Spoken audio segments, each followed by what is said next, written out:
Hello, and welcome to this month's Synth tutorial with computer music. This month we're going to be using the ZebraCM plugin to create a really classy, bespoke LFO filter-based sound. This is the sort of sound that you'll hear used by many contemporary artists, in particular artists such as Bonobo or Fortet. So let's begin. Load up a copy of your DAW and load in the ZebraCM plugin. We will begin by creating an initialized patch. This is very simple to do by going to the menu and display at the upper section of the plugin, clicking and coming down to where it says Init for Initialize at the bottom of the menu. When we select this, we have a clean starting point to be able to create our sound. By initializing the plugin, we do, however, reset the master volume to its maximum amount. So let's change this by going down to the master volume on the bottom right-hand side, click and hold on the pot, and drag that to the 12 o'clock position. This should read 50 in the upper display. And just a reminder that any time that we make an alteration to any of the pots on screen, we'll be referring to this display to get an accurate value. So now let's start making our sound. We're going to begin with oscillator 1 on the top left-hand side. By default, we have a sawtooth, which we want to keep in place. But we want to thicken the sawtooth texture, and we'll do this by pressing the number 2 to create two aliased waveforms. This means that we'll hear two sawtooths instead of just the one. We're also going to increase the pitch by 1 octave, and we do this by going to the tune pot, clicking and holding, and dragging up so that we get a value of 12 in the upper display. This relates to 12 semitones, and there are 12 semitones to an octave. If we now move to oscillator number 2, right next door, you'll see that we also have a sawtooth, but we're going to change this to a square wave.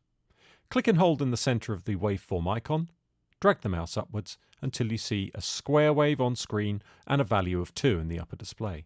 We're going to be leaving the pitch of this oscillator where it is, as it's going to be acting much like a sub-oscillator. Hence we're using a square wave, which is familiar territory for sub-oscillators. At the moment, however, we can't hear oscillator number 2 because the volume is turned down. So move across to the volume pot, click and hold, and drag it up to a value of 77.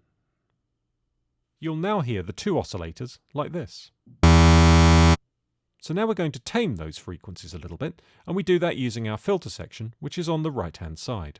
We're going to change the filter type from the currently selected low-pass 12 dB to the one that's labelled low-pass excite. This is a relatively modern-sounding filter, and it's just perfect for what we need here. Now move to the cutoff pot and change that to a value of 82. This now means that the sound will appear to be quite dull. But don't worry about that. We're going to make some alterations to make it a little bit brighter in our next steps. One of the main attributes for this patch is the fact that we're going to invite the LFO to modulate the filter.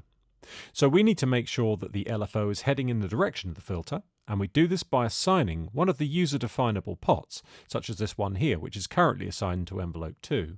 We're going to change that to LFO1.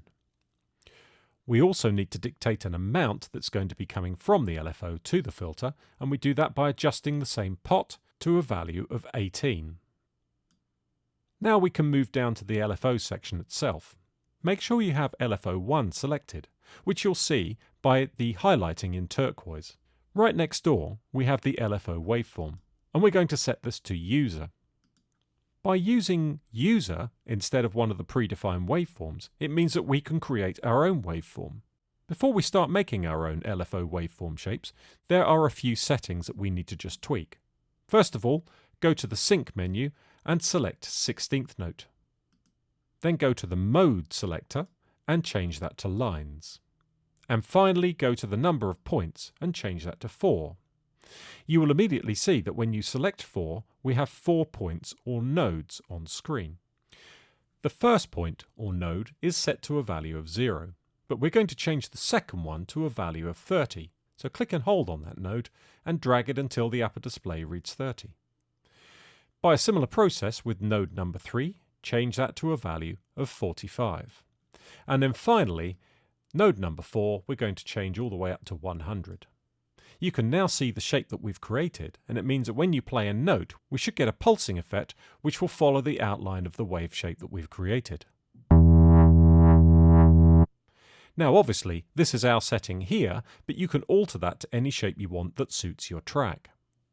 Finally, we just need to make some very subtle adjustments to envelope number 1, which is controlling the volume of our patch. We're not going to be using envelope number 2, so don't worry about that for the time being. Envelope 1 should use an attack of 0, a decay of 50, a sustain of 80, and a release phase of about 19. Now that's it for the nuts and bolts of our patch, but you might like to consider using some back-end effects to enhance the sound that we've created. Two that we would recommend are first of all some sort of distortion plugin. We're using the Sound Toys Decapitator on this, but notice that on the drive control we only have it set to number 3 out of 10. So it's very subtle and it just has the basic effect of warming up some of the frequencies and adding a little bit of distorted colour. By a similar token, we want to add some compression, and we're using the SSL native X-Valve compressor, which has a little bit of colour to it as well. This means that as the sound pumps, it doesn't get out of control, meaning that our bass remains a really constant foundation for our track. That's it for now. We'll see you next time.